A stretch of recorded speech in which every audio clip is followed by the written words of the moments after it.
Привет, дорогие друзья! Ну что, ВСУ и наркотики, ВСУ и соли. Кому выгодно подсаживать наших военнослужащих на так называемые соли? Это не сказки, это не фейки, на самом деле идет повальная зависимость от солей. Кто это делает? Вы видели, если не видели, то ссылки в описании, 5 предыдущих частей, посвященных наркокартелю украинскому Химпром. Украинскому наркокартелю с российскими корнями. Почему я так говорю? Потому что наркокартель действовал на территории Российской Федерации, потом их всех загребли, потом, как рассказывают, руководитель наркокартеля Егор Левченко, он тогда был еще Егором Буркиным, был подан в розыск, потом по запросу ФСБ, как пишут в открытых источниках, его почему-то Российская Федерация из Интерпола отозвала. Очень удивительно. Но он поселился в Украине, потом и в Украине он уже в розыске был объявлен. Сейчас он находится за пределами Украины, но при этом наркокартель действует на территории Украины. Итак, соли и армия. И военные, и те, кто работают с военными, и командование признает, что на фронте иногда приходится иметь дело с алкоголизмом и употреблением наркотиков. Еще в прошлом году Рада внесла изменения в законодательство, которыми ужесточила ответственность за употребление алкоголя и изменяющих сознание препаратов военнослужащими. Проводится проверка, то есть там все серьезно, проводится проверка, и если у военнослужащего в крови или в волосах, я не знаю, каким образом они проводят эти проверки, но я знаю, что регулярно находят употребляющих наркотик. Насколько мы можем судить согласно утвержденному алгоритму действий, проверки проводятся военно-лечебными комиссиями, то есть все серьезно. Не является ли это фейком? То, что достаточное количество военнослужащих находится под препаратами. Или что эти препараты массово пытаются втулить украинским военнослужащим. Нет, не является. Генеральный прокурор Андрей Костин провел совещание в августе этого года по поводу борьбы с организованной преступностью и указал на необходимость противодействия незаконному производству и использованию наркотических средств и препаратов. По его словам, могут существовать цепочки поставок запрещенных средств на линию фронта в ВСУ. Смотрите, это не похоже на фейк. Это похоже на представителя «Слуги народа», а ныне одного из самых влиятельных силовиков в стране, генерального прокурора Украины. Наркотики поступают на линию и в ВСУ. Костин подчеркивает, что активизация ОПГ – это опыт не только Украины, а всех стран, которые пережили войну и вооруженный конфликт. Борьба же с оборотом наркотиков в Украине – это транснациональная борьба, по заявлению Костина того же самого, и в ней берут участие не только страны Евросоюза, но и США. Почему США в последнее время начали проявлять серьезную заинтересованность тем, что доступный наркотик, такие как соль, начали попадать в руки ВСУ. Они не начали попадать, их намеренно туда привозят, намеренно подсаживают военнослужащих ВСУ. Об этом чуть позже. В чем именно заинтересованность Соединенных Штатов Америки. Но учитывая, что с Россией и Беларусью у нас сейчас нет приграничного сообщения, надо понимать, что поставки происходят откуда? Или из Европы, или может быть из Турции, или из Украины. То есть они производятся в Украине. Производят их практически монополист в Украине. Это наркокартель Химпром. То, что Химпром торгует и с Европой, то, что эти наркотики распространяются и в странах ЕС, это я посвящу отдельное расследование, переведенное опять-таки на европейские языки, потому что там им надо понимать, откуда вдруг берутся эти соли. Откуда такие дешевые соли? Откуда этот демпинг берется? Возможно, они понимают, может быть, еще нет. Мы им объясним. Военные психологи подтверждают, в рядах ВСУ существует проблема употребления наркотиков. Масштабы оцениваются по-разному. Психолог Скиртач утверждал еще год назад, что явление это не глобальное, поскольку парни понимают, что надо выжить. Из наркотиков чаще употребляют соли. Психолог 67-й отдельной механизированной бригады Казинчук несколько иного мнения. На передовой достать наркотики легче, чем в тылу. Помимо солей на фронт попадают марихуана и амфетамин. Теперь, собственно, почему наркокартель Химпром заинтересован в том, чтобы наркотики типа солей получали военнослужащие.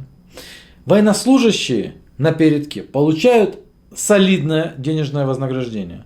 Это существенное денежное вознаграждение, там 100 тысяч гривен, да, оно идет из денег, которые перечисляют те самые Соединенные Штаты Америки, которые сейчас начинают очень сильно интересоваться тем, что происходит с наркооборотом в Украине.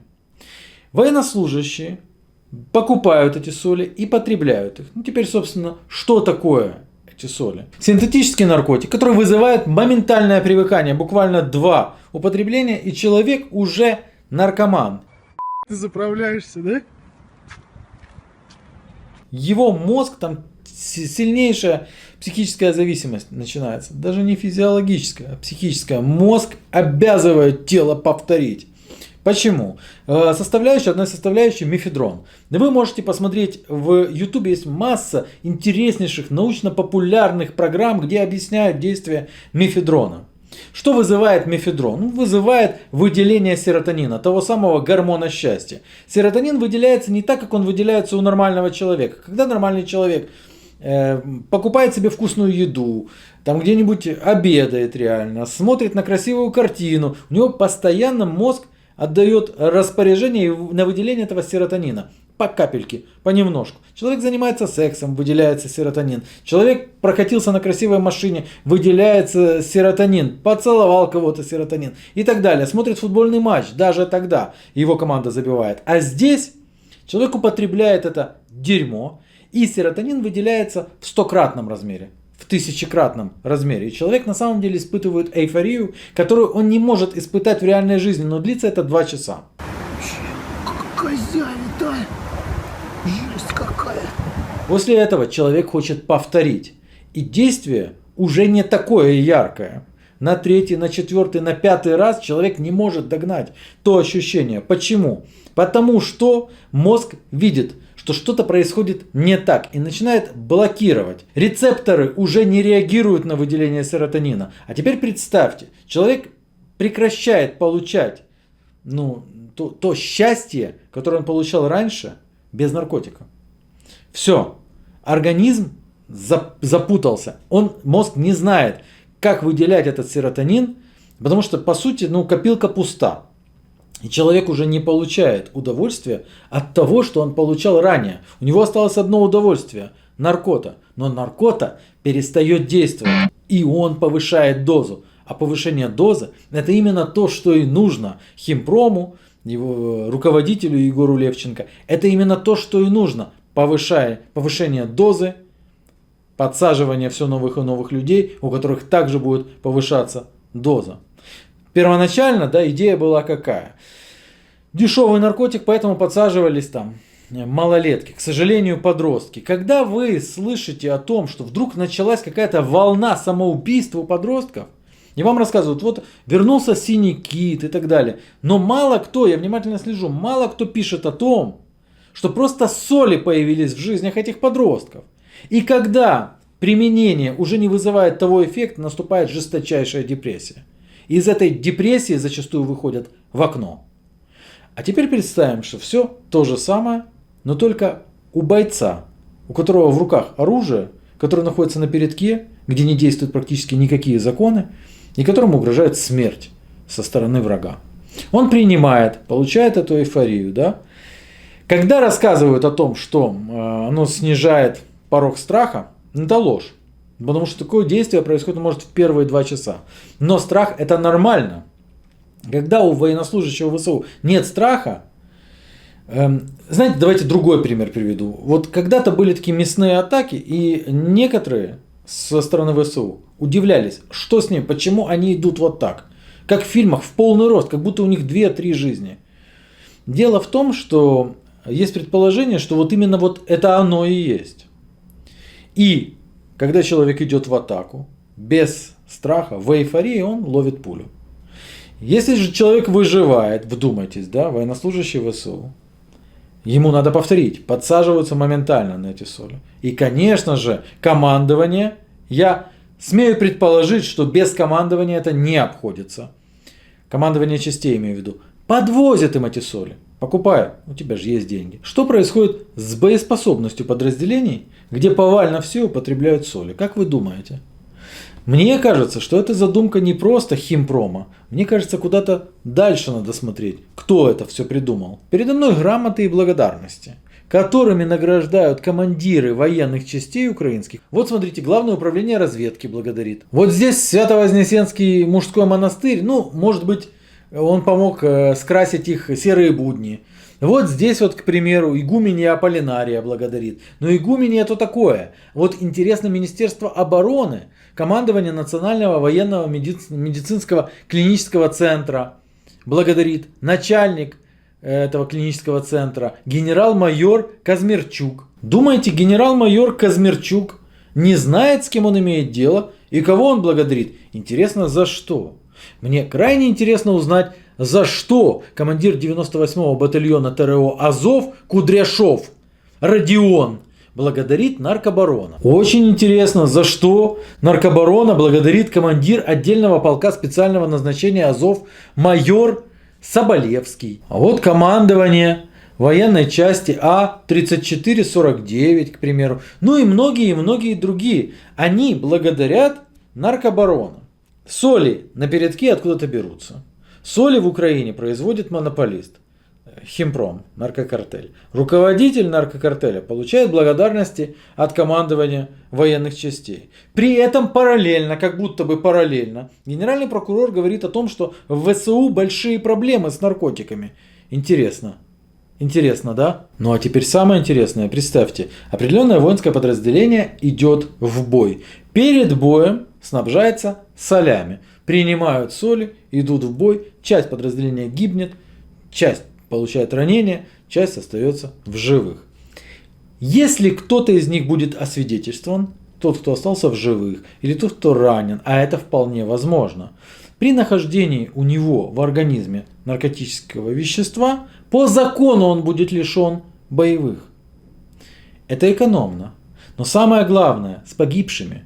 Потому что, возможно, не все знают, но погибшие также проходят освидетельствование на наркотические вещества в организме. Если эти вещества находят, семьи погибших лишают выплат 15 миллионов гривен. Не знали?